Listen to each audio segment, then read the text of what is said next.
promo video, we call it in the biz. It's this beautiful video that the Kennedy Center has created for us. So we're going to show this first.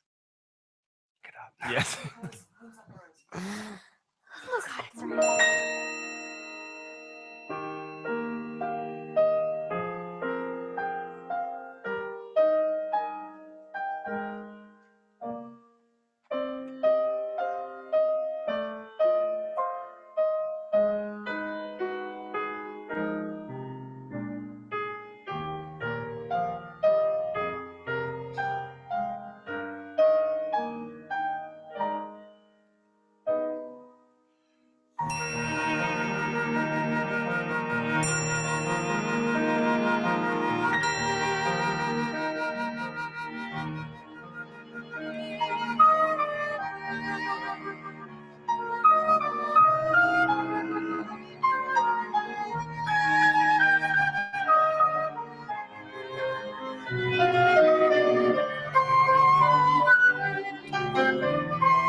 That is, of course, the luminous Tiler Peck, whom you will see in just a few minutes.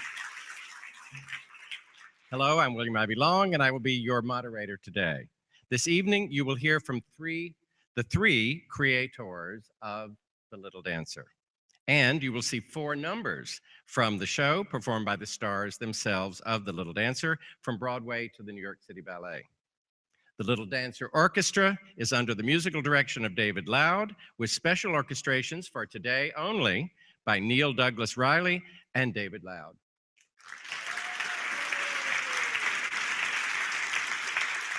And now, let me introduce our panel. Book writer and lyricist Lynn Ahrens and composer Stephen Flaherty won Tony, Drama Desk, and Outer Critics Circle Awards for their score for Ragtime, and received 2 Academy Award nominations for the feature film Anastasia.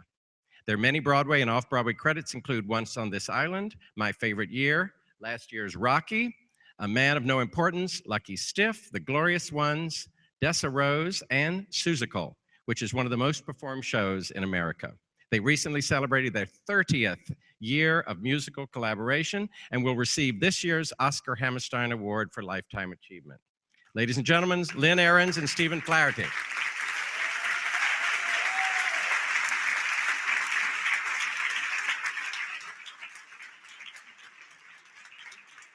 Susan Stroman is a 5-time Tony Award winner. Some of her most notable shows are Crazy for You, Contact, Showboat, The Scottsboro Boys, and The Producers. She has choreographed ballets for the New York City Ballet, Pacific Northwest Ballet, and the Martha Graham Company. She has received a record 5 Astaire Awards and will be inducted into the Theater Hall of Fame in January. Ladies and gentlemen, Susan Stroman.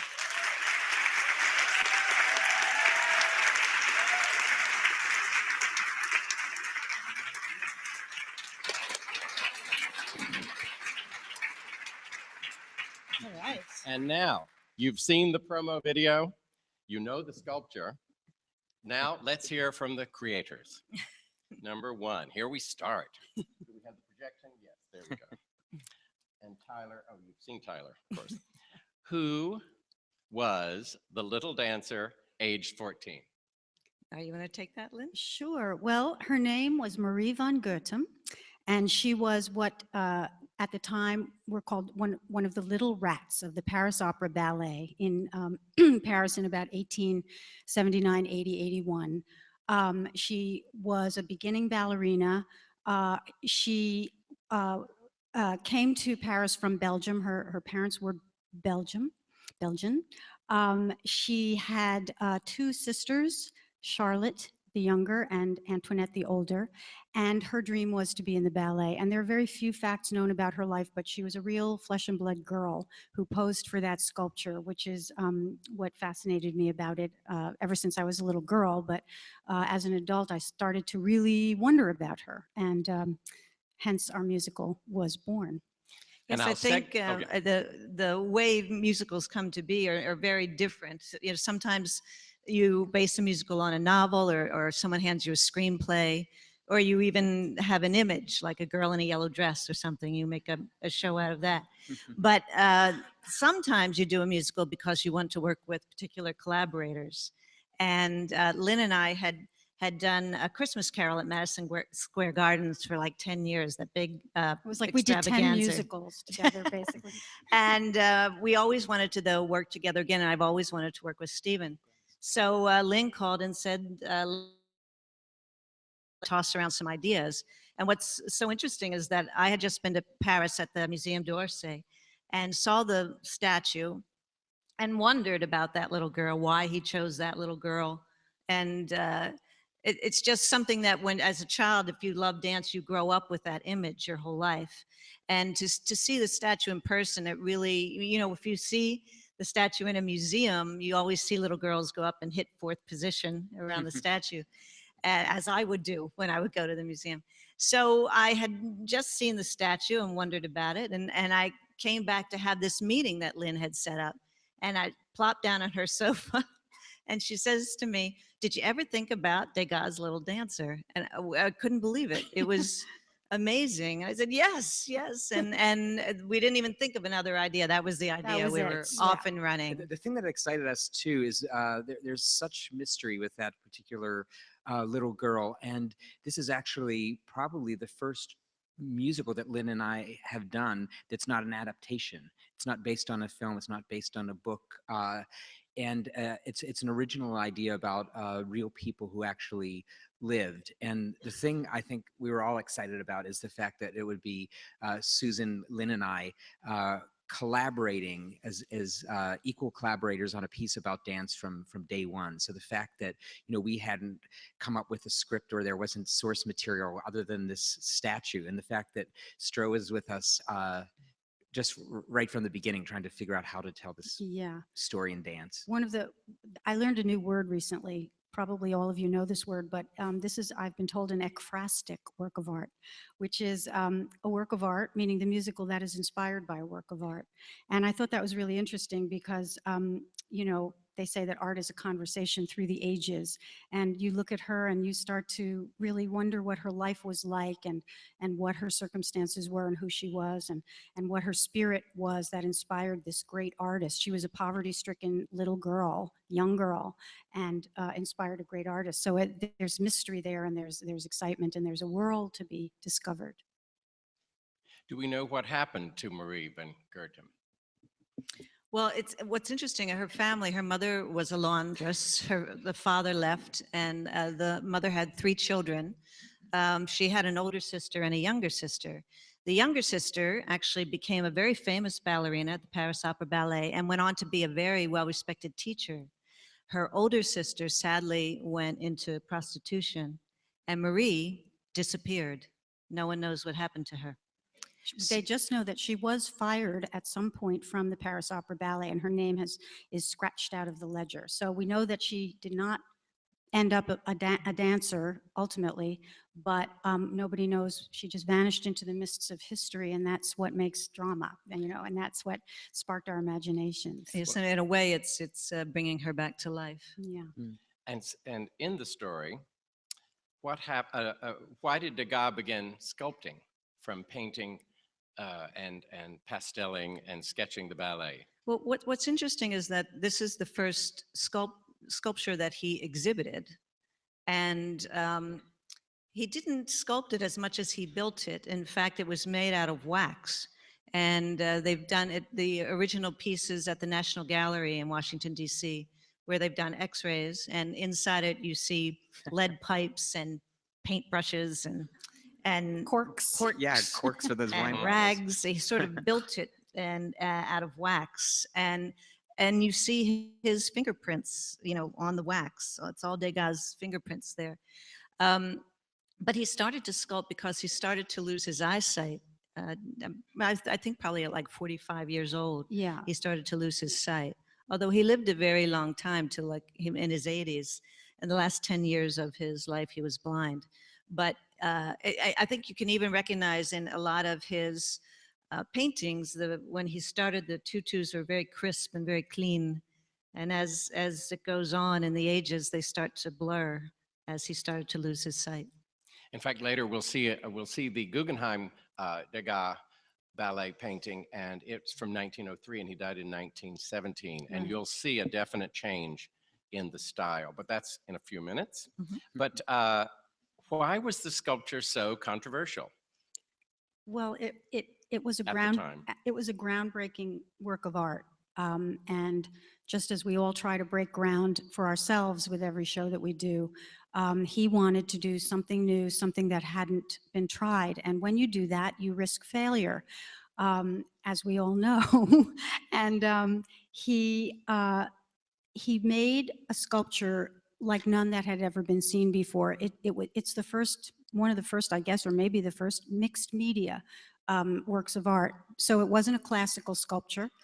It wasn't a beautiful porcelain nude or a figure that was very realistic. It had a cloth tutu. It had a real bodice. It had real shoes. It had a ribbon in the hair, and it had real hair on its head.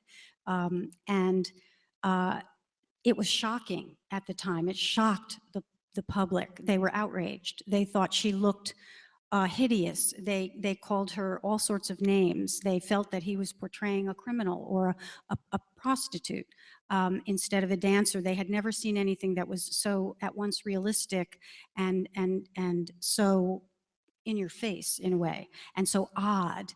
Two-thirds of the real height of a person set in a glass box as if she were an insect or something, a specimen of some kind. So it was very controversial, and it was hated. And he exhibited it at the 6th exposition and received terrible reviews and took it out of sight, put it away, and it was never seen until after his death. Again, he wouldn't allow it out. So Yes, he called it his daughter. his daughter. And he hid it from everyone. He took it right out of the exhibit. Yeah. But it was really in between a classical piece and modern. He was heading into modernism, and it was very difficult for critics to accept at that time. And it was very upsetting to him, because now, of course, it's hailed as one of the greatest elegant statues, and so beloved and beloved. beloved. Girls love her. Yes, so Everybody who couldn't love that. it's little about art creature. not recognized in its time. Right. Really. By creating a story for Marie, which is what you've done, because there are holes in this story, as we've just heard, that incorporates some of the actual facts of her life, do you think this will change the way we see the statue? Of course, we want everyone to see this musical, but do you think this will? I personally think there are so many different ways that you can interpret this story. And actually, the statue has also inspired other works of art, novels, children's books. There's a ballet at the Paris Opera Ballet based on, this statue. I think it was important for us. One of the things that we all found incredibly provocative about the statue is the mystery of it and the mystery of the subject. And we didn't want to spell out she became a milliner, or she opened her own store. We didn't want to spell that out, but there's something. It's somewhat left to interpretation. The ending, I have to say. So the audience, in a certain way, fills in the blanks as well. Well, now's the perfect time for Susan to introduce our first performance. Right. Just to explain our first number that we're going to do for you, it's called In Between. And that actually was inspired by the research of the idea of it is in between a classical statue and modern, and also Marie herself is in between a child and a young woman. So Lynn and Stephen wrote a beautiful song called In Between. Just to set up the scene here is we're at an audition, and it's in a set that looks exactly like the ballet studios that Degas painted. And in the corner are the mothers watching, and the little dancers are auditioning for a new choreographer for a new piece. Degas would go to the ballet studio to be inspired and to sketch. In this particular scene, he's sitting with all the mothers and Courbet, the ballet master, and the choreographer, and watching the different little dancers audition. But it's not until Marie steps forward to audition that he is able to draw, and he is inspired by her, because we want to believe that she wanted to be a great ballerina. Inadvertently, she became the most famous ballerina of all. But right now we're going to do In Between, and it stars Boyd Gaines as Degas and Tiler Peck as Marie.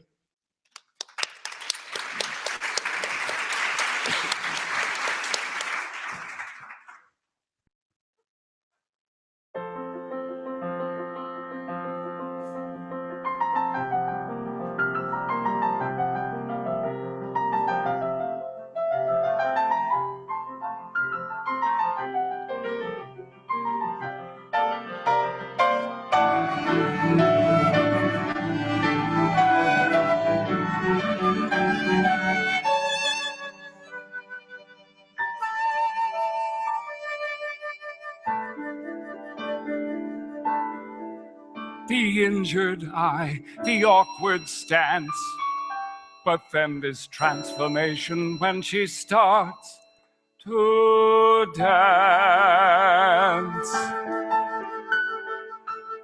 In between an urchin and an angel, in between inquisitive and rude, somewhere in between a laundress and a queen, alternately lofty and comically crude. In between a gawky little monkey and the woman she's beginning to be. Such a distance in between 1,000 little dancers and Marie. Look at that rebellious little head toss. Never mind a thank you or a please. How to reconcile the innocence and guile, dignified assurance and scabs on her knees. One more skinny girl like all the others, but some spirit in her keeps breaking free.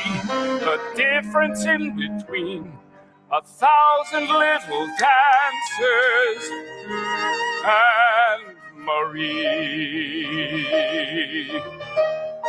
I see her yawning, preening, captured in a pose. Now she blooms like a rose. In between the lines I put on paper, there is something I'm beginning to see. Out of the mundane, passionate and plain, Marie. 1,000 little dancers and Marie.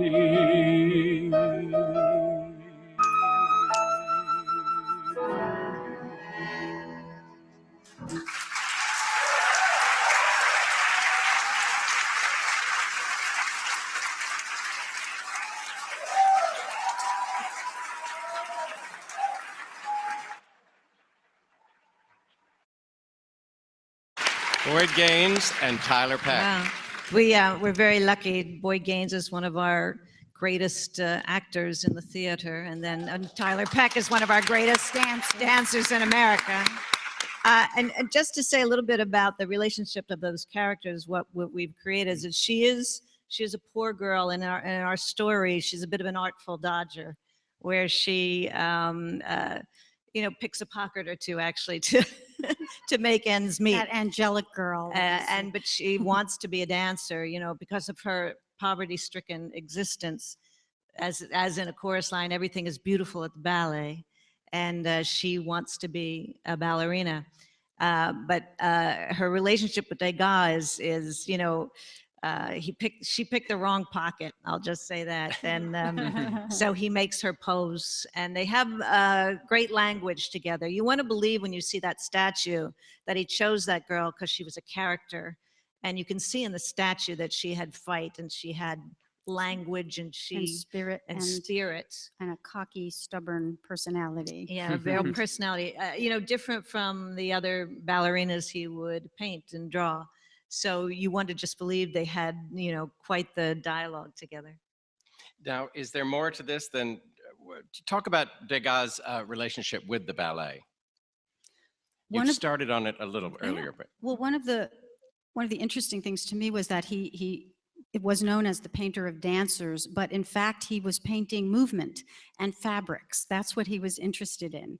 And even though you look at these pictures today and you think they're so beautiful, he was in fact capturing women in very awkward poses. They're yawning, they're scratching, they're bored, they're thinking, they're in pain, they're working. The washerwomen portraits that he's done are women caught drinking, caught yawning and exhausted.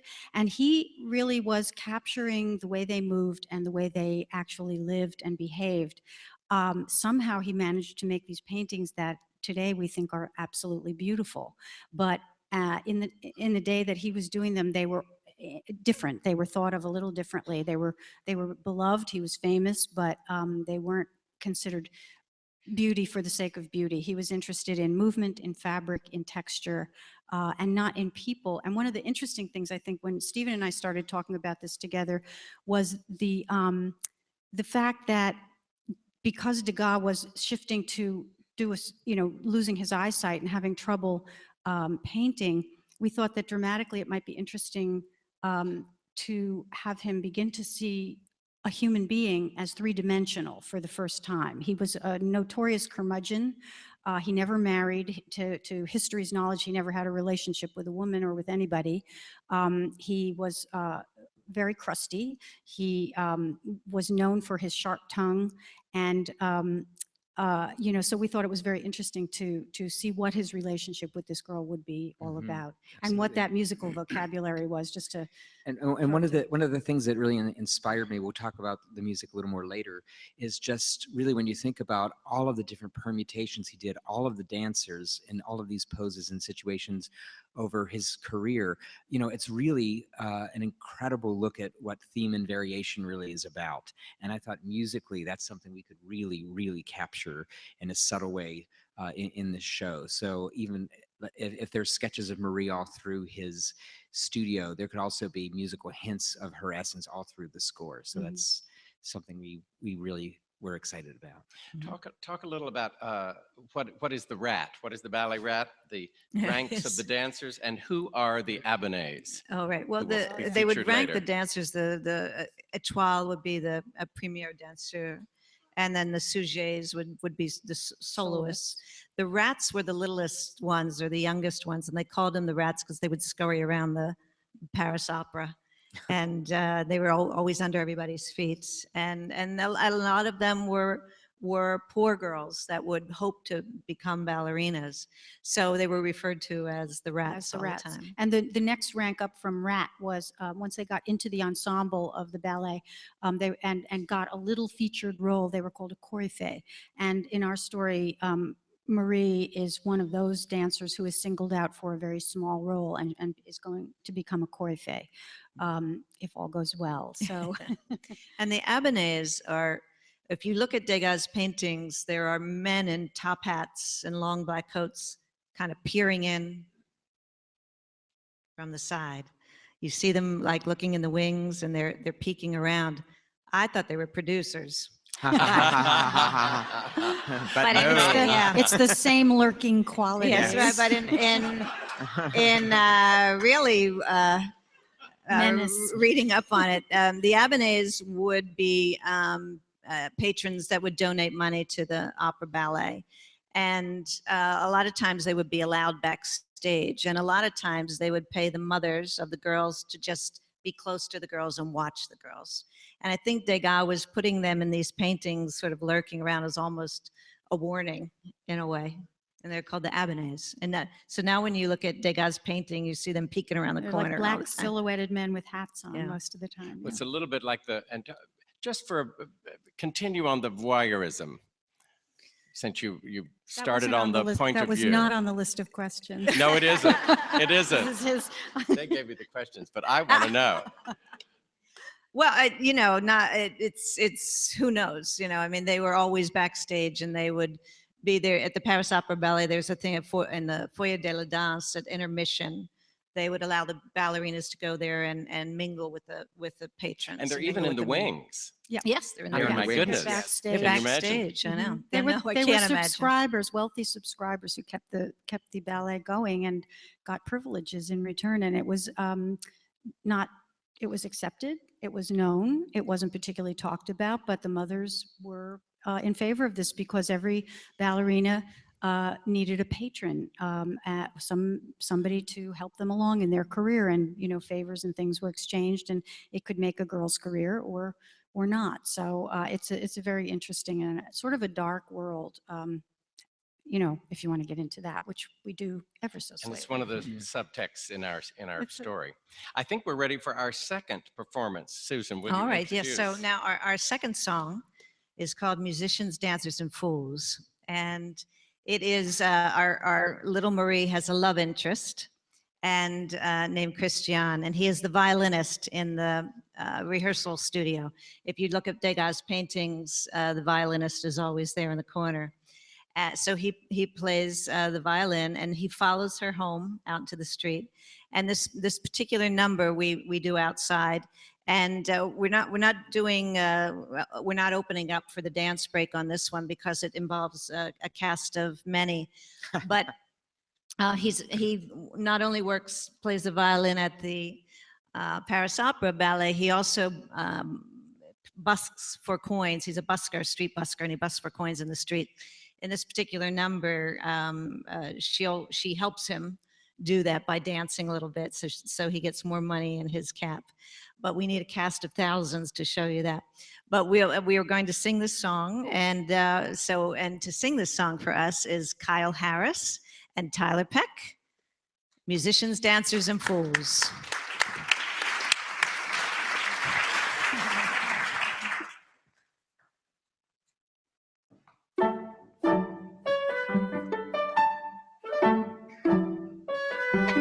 Many's the time I performed in the rain for a coin in my cap.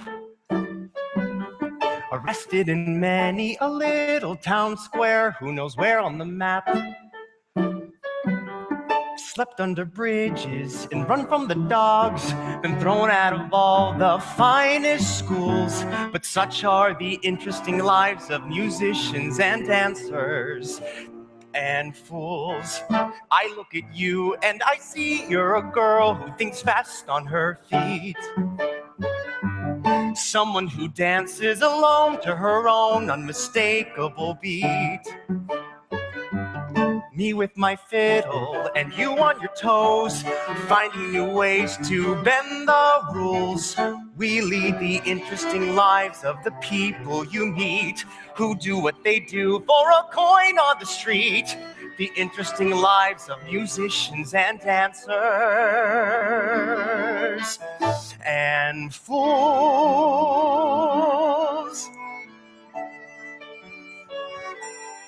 Me with my fiddle and you on your toes, better by far than gold or jewels, 'cause we lead the interesting lives of two people who've met, who don't know the half of what's interesting yet.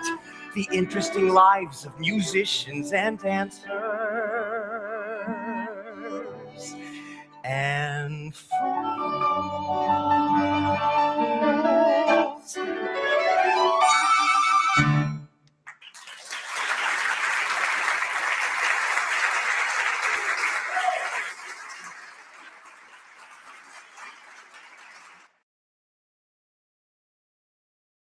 Now, why don't you talk about how you came up with that song or that number? Because we needed a flirtatious number, not so much a love number, but being flirtatious. Well, it was fun working on that song because Lord knows I was a working musician in New York City for a very long time, you know, to support my, you know, the writing habit. So I kind of knew this guy, and I didn't want to.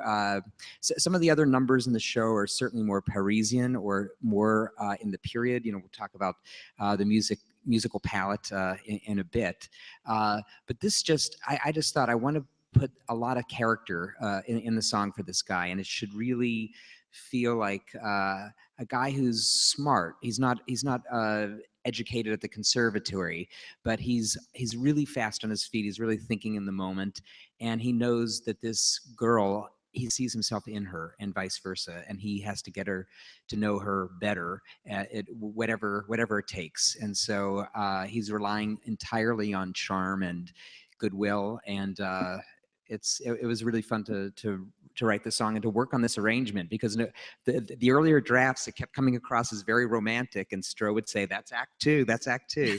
So we had to find a way to, you know, lay the seeds for what would become a romance. But these were the early flirting days, so it was fun working on the arrangement with Kyle.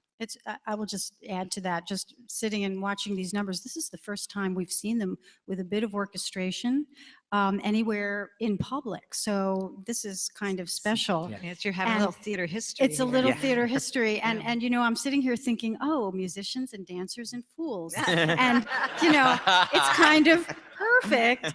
It's just such a lovely collaboration. Everything that I'm looking at on the stage is so much the three of us. It's really quite wonderful. Well, this section is called Creating the Musical. So I'm going to stick to the real questions, maybe. Maybe. How did the show evolve to where it is today? Well, once we got the idea that we spoke about, we would meet, you know, and just keep talking story about how we could make this story happen. You know, she is a real historical figure, but there's not that much about her. So it was trying to find a story that would have a real arc in it. And so we would meet quite often, you know, once every 2 weeks, and then once every month, and then we'd have missions. You know, I said, "Now come back to me with a flirtatious song," and we kept not doing that. Like, you call that flirtatious? You know, that was part of the fun of this. It was like giving missions to come back to me with something new. But we in the theater, you have readings, so we had maybe 2 readings, and then we had a workshop. And it's part of the development, because we can read lines together, but until you put those wonderful actors in front of you reading lines, then it really comes to life, and you are inspired when it comes out of the mouths of the actors. So readings are quite helpful in developing a musical. The other part of the development of this particular show, which is fascinating to me anyway, is that so much of it is based on research. And that's not to say that there are a lot of facts known about Marie Van Goethem, but there are tons of facts known about her world and about Degas. And some of his dialogue comes straight out of his quotes. He was friends with Mary Cassatt, who is another famous painter, strong woman painter of the time. They had a very close friendship and an artistic friendship. And I've used quotes of hers. The dance that Tyler did in Between, where she's auditioning for a little solo, that little solo was actually something that the real Marie Van Goethem did dance at the Paris Opera Ballet, choreographed by Monsieur Morant, who is in our show as well. So that part of the development for me was really fascinating, to just keep finding these great quotes and great nuggets of history that I could weave into the story to give it texture and to give it life and reality, even though it's a fiction, and even though it's came out of our heads. Lots of it actually is based on real characters and real research, and I just sort of love that about the project. Well, here's a big question. How would you describe the music? The music. Small question. There's so much music and lots of it. That's how I would describe it. But there's so much music in this particular evening, probably more than almost anything that I've ever done. And I think from day one, we really thought of it not as a show that would have scene and then song and then a dance. We wanted the impression of the evening to feel like one large dance, one large ballet, and there would of course be scenes and songs and moments in it, but virtually once the music starts, it doesn't finish. And so I wanted to really give a contemporary, a modern audience a look back into what that world was like in 1880, 1881 at the Paris Opera Ballet. But, I'm writing for a modern audience. So in a certain way, unlike our friend, Mr. Degas, it had to be both classical because it dealt with classical music. And, I was listening to a lot of the classic ballets at the time, Dalib and, a lot of the operas or the ballets that would have been performed there. But at the same time, it had to have a contemporary feel as well. So it was both classical and contemporary, and I was always straddling that. And one of the fun things for being a composer is there is a plot point where a ballet is being created within our show. And I said to Stroh, I think it's really fun to have all of this sort of French kind of ballet, but can we make it a Russian composer writing this particular ballet? I thought it would be really interesting in Act 2 to start having, sort of these angular Russian kind of rhythms enter the score. And so we ran with that, and it was a really sort of fun personal thing for me to do. Yeah. Do you change the music as you go along? Do songs come and go? Oh, they come and go. Yes. Yeah. Yes, they do. Well, and also when you think about, we're really creating the story, we're creating the plot, and as the plot changes, a lot of, reams of music, things that you love, fly out the window. There is quite an extensive ballet as the culmination of the piece.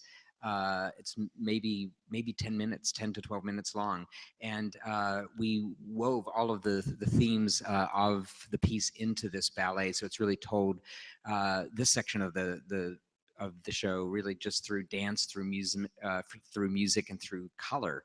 And as we lost certain themes, we would have to find a way to bring the new themes and weave those into the ballet, so you wouldn't have this lovely interlude of a theme, of a song that you had not heard, of a theme you hadn't heard. I will just tell you very quickly that on our opening nights, we've worked together now we're in our 31st year of collaboration, and every time we open a show, Stephen gives me a notebook filled with the cut material. It's "This never left your living room, turn the page. This never lived after the first reading." So there's a huge amount of rewriting, and you'd think that as you got older and wiser that the books would diminish in size, but they don't really. Not always. No. But the beautiful thing is you can see in the book, you can see the arc of the creation of the show. It's very much like if you look at Degas' sketches and then his studies leading to Little Dancer, you can see the thought process and things that worked and things that didn't work at all, and ideas that were revised, and that's what we do as well. What inspires you when writing a song like In Between or C'est le Ballet? Well, C'est le Ballet sets up the world of the ballet and the world that Marie Van Goethem inhabits, and it sets up every major character in the show.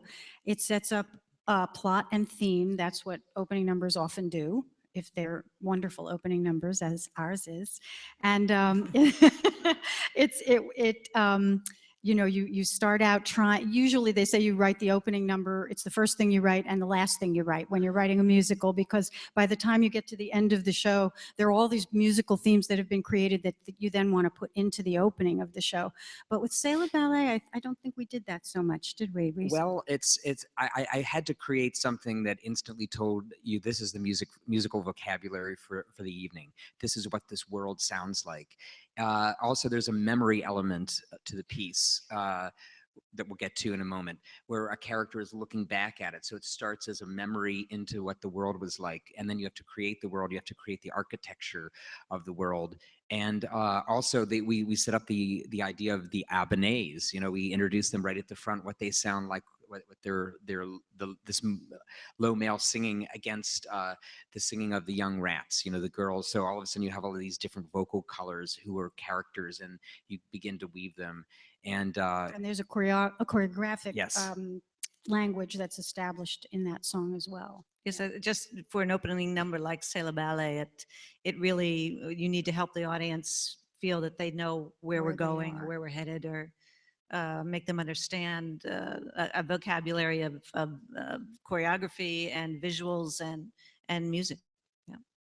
Well, now here's a question everyone wants to know. How do you collaborate on a song? What comes first? They all want The to know chicken that. or, I mean, the music or the lyrics? I always say what comes first is talk. A lot of talk, especially on this piece, because it's an original idea. So we try to imagine what the scene could be, what emotionally is happening in the scene, where the characters are beginning the scene, what they learn through the course of the scene, and all of that is done in the song. So we chat a lot, and usually it's the person that has the first glimmer of something.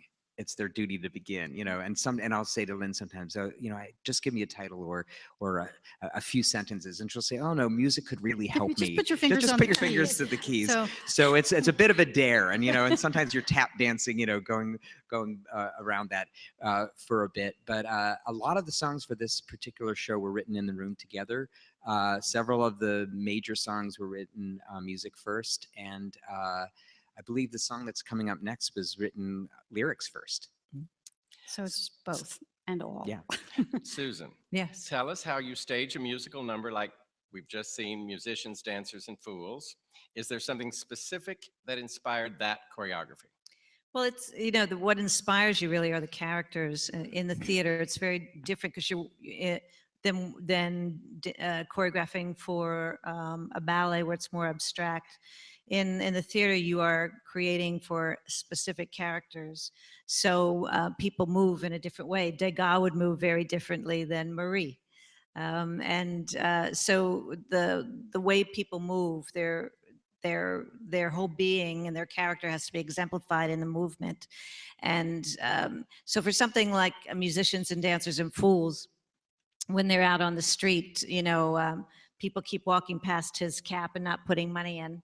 And so she does a little dance, but that is, you know, like a little balletic dance. But then when he dances, it's a bit more rough and sort of peasant-like or gypsy-like.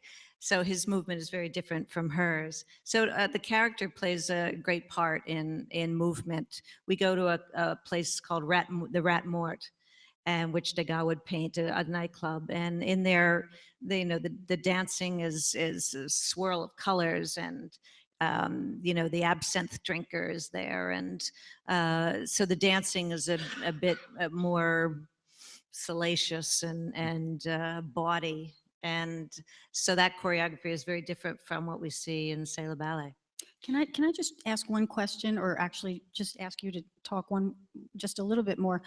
One of the other things that we reference a lot in this show are the paintings of Degas, the colors, the actual poses of from the painting. Stroh is working all of those into the show, and I find it so fascinating. I don't know if Well, you yes, wanted to. it's a lot of the stage pictures you'll see are from famous Degas paintings that just last for a second. You know, they'll hit and they'll go. And so, or a group of ladies over here, dancers, will hit one of those famous paintings that you know so well for a second. And but it was very inspired by his paintings and the research about what he drew. Did you, now this is for Susan, did you try to keep the movement true to ballet of that era, or did you use that style and infuse it with modern day ballet aesthetics? Yes, it's a combination of taking, really being inspired by Degas paintings and Cecchetti ballet and technique, and doing ballet that looks like it's from that period, but then, of course, later on, infusing a more modern ideal into like the big ballet in Act Two.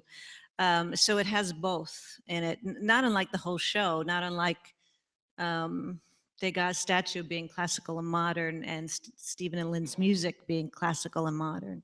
The choreography is also from that period and into modern times. Well, I think now we go to the cast. We have a few interrelationship on casts. So for all of you, have you worked with Tyler before? Boyd, Rebecca? Oh, yes, yeah. She has. Yes, yeah. I did with Boyd. Boyd was in Contact. He won a Tony Award for Contact. And yes, you can applaud that. That's good.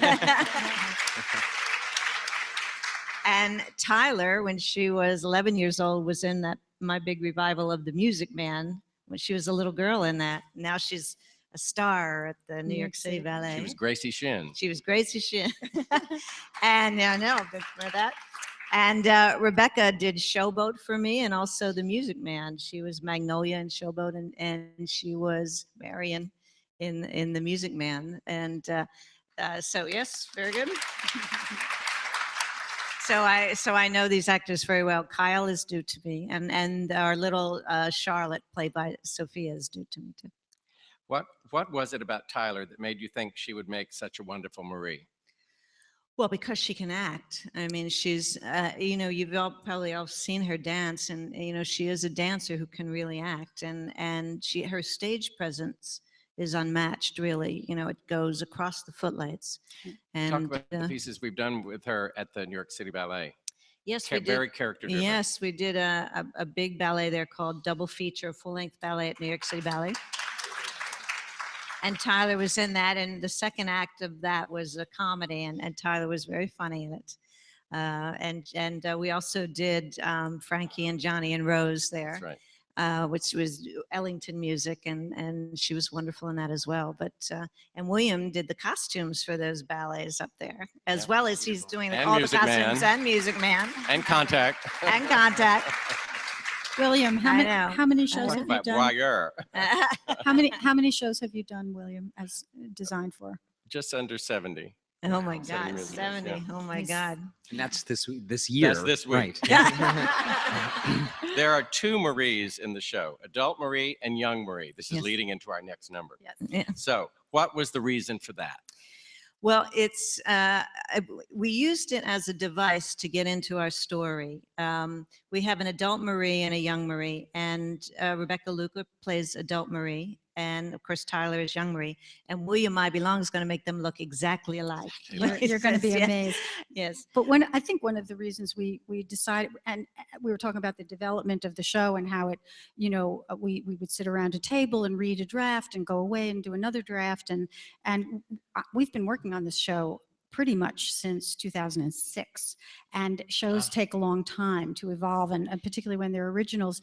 And at a certain point, we realized that we needed the gravitas of the older Marie to be able to look back at herself and understand what happened in her life, and why her life played out the way it did, and what it meant, and what we sacrifice for art, and is it worth it to take that risk and take those leaps. And you don't know that as a young girl dancing in the midst of it. You only know it in hindsight when you're older, and it suddenly just enriched the show and turned it into just a different story, and a very emotional story, I think, for everybody who looks back on their life. And also for me, the character of Marie, she's never fully integrated until the very end of our piece. I don't want to give away the ending, but there's a lot of unfinished business in our piece, and there's something really interesting about having two actresses playing the role simultaneously, and one observing a scene that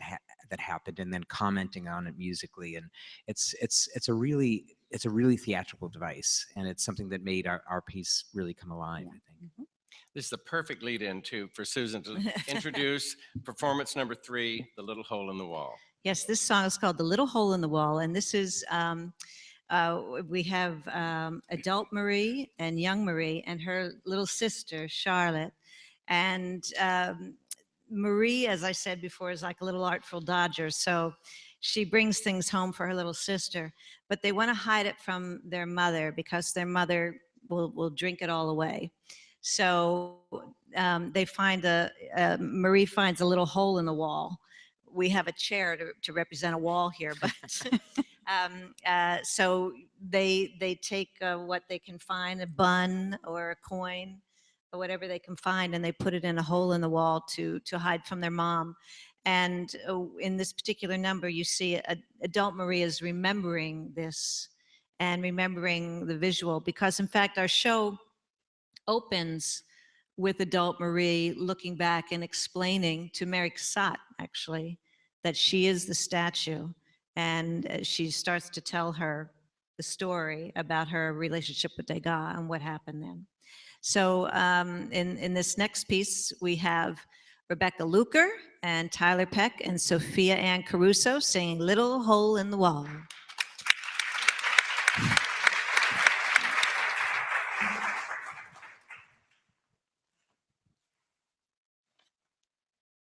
New toe shoes for me, a cookie for you, and a few francs left over. And if I win that audition, Charlotte, we'll cross your heart and promise not to say anything, and I'll show you something else. You're old enough to keep a secret.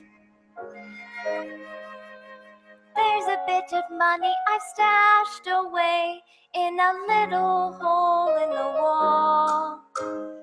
Could be ballet lessons you'll have one day in the little hole in the wall. Could be feather pillows or chocolate mousse. When it comes to money, Mama's a goose. Having our mama is a good excuse for a little hole in the wall. Every week our money would grow a bit in the little hole in the wall, full of dreams so big they would barely fit in the little hole in the wall. We'll be famous dancers, both me and you. We won't do the laundry, we'll just buy new. Long as we make certain she has no clue to the little hole in the wall. Soon we'll be out in the world and earning our way, no matter what comes. Two girls combining their pay, move up in the world and out of the slums. We'll stroll the Champs-Élysées and dine on souffle and sleep until 3. When people see us, they'll say they're in the ballet. That's how they got free. That's how we'll get free. Something in me says it will all come true with this little hole in the wall. I can keep a secret, and I can too, about the little hole in the wall. Dancers are determined and never quit. Dancers with a plan and an ounce of wit. Keep their money safe when mama gets lit, or the landlord's down the hall. They keep it all. In the little hole in the wall. I can still recall. Shh.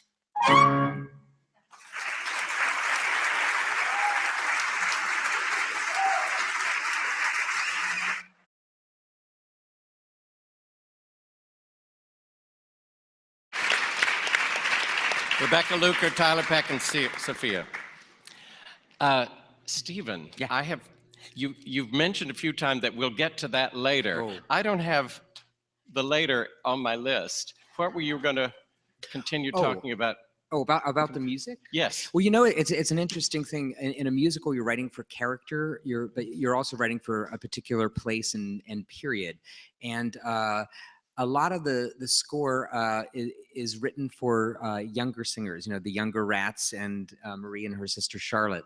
So rather than have them sing in like a classical mode, of like Paris in the 1880s, it seemed more appropriate to give them some syncopation and basically make them come alive as kids. So I think that that's part of one of the things I wanted to get in the score was really make the ballets feel authentic, but a lot of the vocal moments for especially the younger people to feel, you know, contemporary and fresh, and yet somehow live in a quasi-classical arrangement with the rest of the score. More? Yeah. Well, that's enough for now, I think. You'll have to see the show for more. Yeah, I don't want to give away too much. Couldn't find it. Well, first of all, you should be very proud, everybody. This is in the Guggenheim collection. Yes, it's Dancers in Fabulous. Green and Yellow. It's the, yes. Dancers in Green in Guggenheim's 1903. Dancers in Green and Yellow, 1903. Yes, it's downstairs. It's thrilling to see.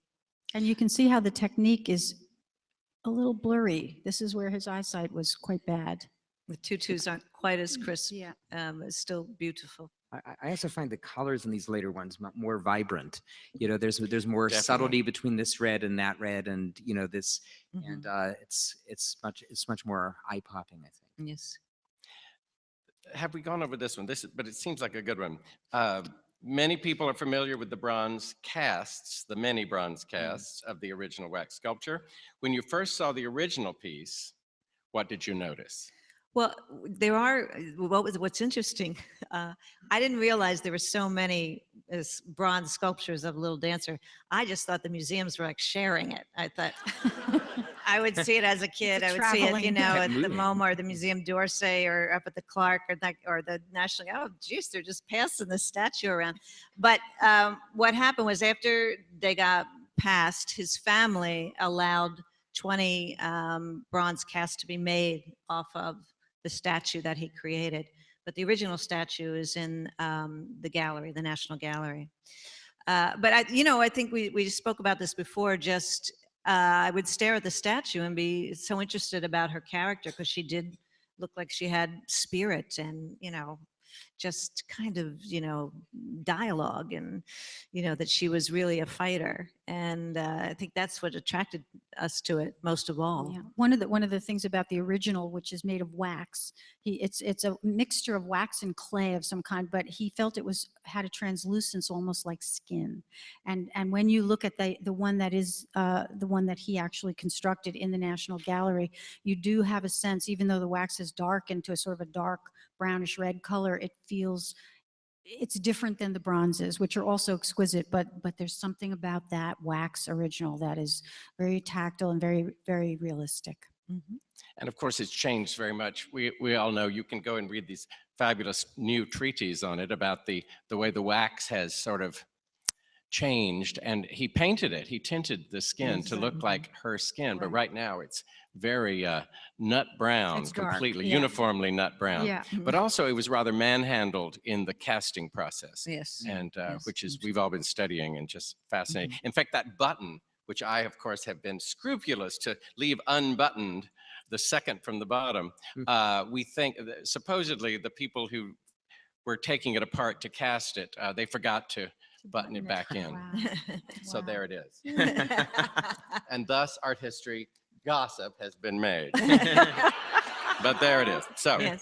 now we're moving. So have I finished? Have Yes, I I been think good so. about the I music? think we 'Cause can go on to you, William. Okay, now we're going on to William the, Ivey Now, Long. yes, William, he's one of our greatest costume designers on Broadway. And I just wanted to, he's doing all the costumes for Little Dancer.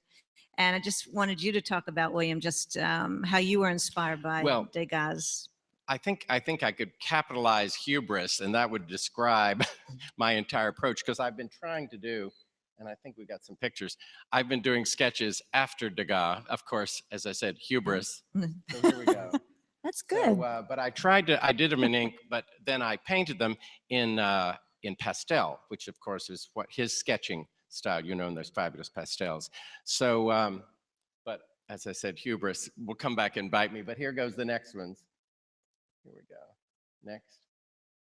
Oh yes, now Susan, how did we just want to do the Yes. Butterfly Ballet? Yes, so he did a famous painting of girls in butterfly costumes, ballerinas. So Lynn took that lyric about butterflies and put it in the opening number.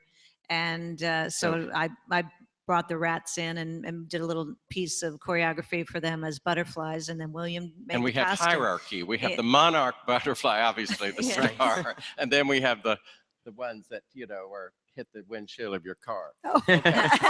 Then, and these are the, that's a sujet over there, and this is one of the little rats. Okay, next. And here you see some of our Yes, there's, you can see up top there. especially the top right. You see he painted. And we're in the So- process of making them. A real ballet maker, ballet tutu maker is working with us. It's very exciting. We'll see. It's not finished, the work yet. Next.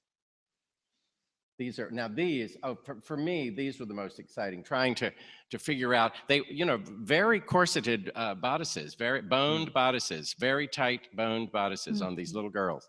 And these are the rehearsal looks. This is our Esme on the right, because we decided she's the rich girl in the story, so she has the red leg warmers.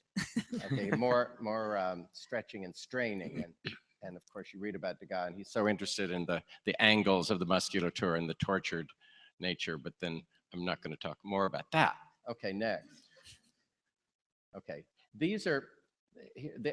You'll see, as Susan and Lynn have been saying, you will see these scenes for a moment come alive. So, like for example, down in the corner there, William has done the rehearsal skirts and in the white there, and we have, that's our ballet master. So for 1 second we sort of hit that picture and then move on. What's interesting though, Degas would actually sketch a lot of those dancers in his studio or paint them in his studio. And then put them in his own picture.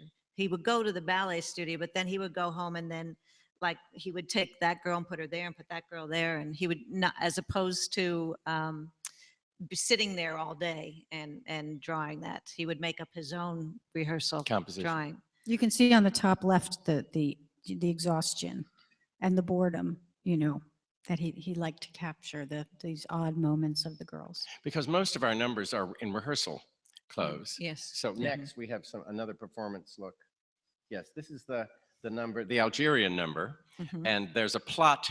We needed rich people and poor people in this to. I guess they have to come see the show to catch. Yes. Get the twist in the plot. But this is the star on the right, and in the middle is the sujet. Okay, next. I think, are we done? No. Oh, and here the Algerian down bottom center. These wonderful colors. This tricky colors. You know, the only way to really, I always learned in art history classes, you really should study beautiful paintings in black and white. The only way to really see the color is to stand in front of the paintings, because goodness gracious, the Abrams, the Skira, they all have different colors. So I just picked ones that I thought I was remembering from seeing the reel. So we'll see. We'll have the judges come down on us. Next is that, I think that's it. Oh, yeah, and then we're back to this. It's so interesting that your department, you're dealing with, you know, historical accuracy and color. And in my department with the orchestration, you know, we're talking about, you know, what was really done in the ballets at the time. And like just even the other day, we were talking about, well, when was the cymbal roll? Because Stroh had this large gesture and she said, oh, there should be a cymbal roll. And then we started going to this digression about where there's cymbal rolls during there. And our orchestrator, Larry Hockman, happened to be in the room, and he says, oh yes, they were invented by Debussy. Oh, yes. So whether that's true or not, we got our cymbal swell. Yeah, well, Susan will now introduce our final performance. Looking Back at Myself. This song, Looking Back at Myself, is Rebecca Luker singing as adult Marie, and behind her is the cast learning the new choreography for a piece. And Marie is working with the choreographer, and all the sujets are all around. For here at the Guggenheim, we just have adult Marie. We have Rebecca singing for us, but she is telling about what it was like to rehearse and looking back at herself, what it was like to dance. When you're younger, when you dance, you feel like you can fly, and there's no greater feeling. When you're older, it doesn't feel so much like that. But So Rebecca's singing the song about how wonderful it was to dance. So, and as she sings the song, of course, there's a big scene behind her, but for now, Rebecca's going to sing this by herself. So this is Rebecca Luker, Looking Back at Myself.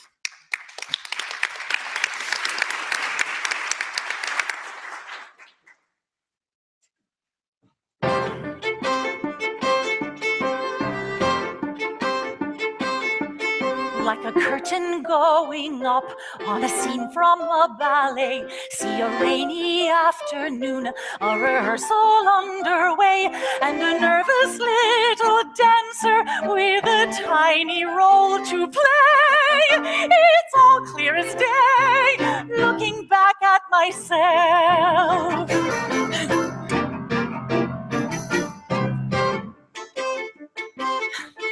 She is trying not to sweat, and she's praying not to cry. There's a step she can't quite get, and her mouth is going dry.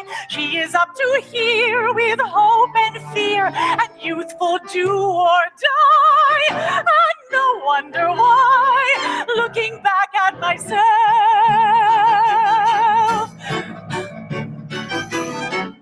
I see her concentration, her fierce desire to shine, the desperate ache of what's at stake, all hers and mine.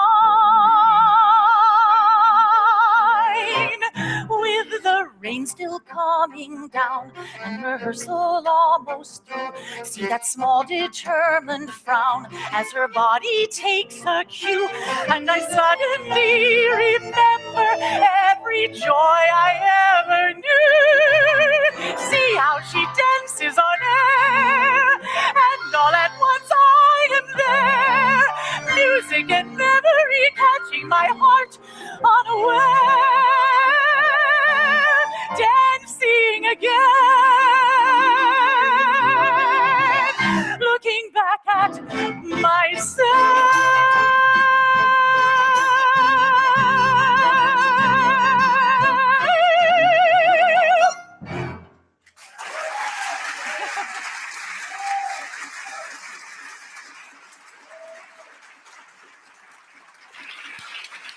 Rebecca Luker and the entire cast.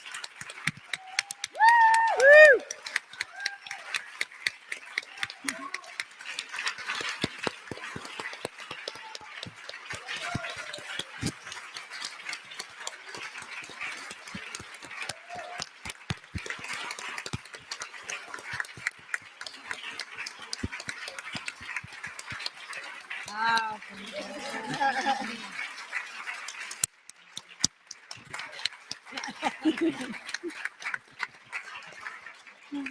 Thank you all. We've come in a little early. Caroline, could I take any questions from the peanut gallery? Do you have? We have a few more minutes. Do you have any questions to There's ask a hand our- right there. There's a hand Yes. right there. Yeah.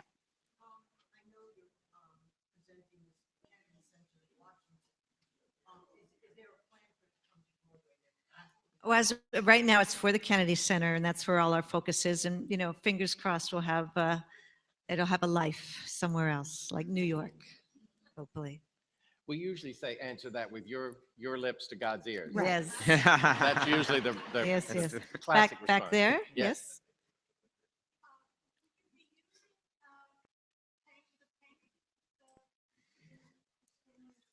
You know what? There are some in the set. We have a wonderful set designer named Beowulf Borat and a wonderful projectionist named Ben Piercy. And a lot of times when the set changes, the projection of the real painting will go up for a second and then disappear again. One of the concepts of the scenery is that actually each piece of the scenery is an easel, is a stretched canvas. canvas, Yeah. a stretched canvas. The whole So set. we put them together and unfinished paintings are on them. And it's very sort of lends itself to projection but for fleeting seconds, not Yes. for like full, scene long views.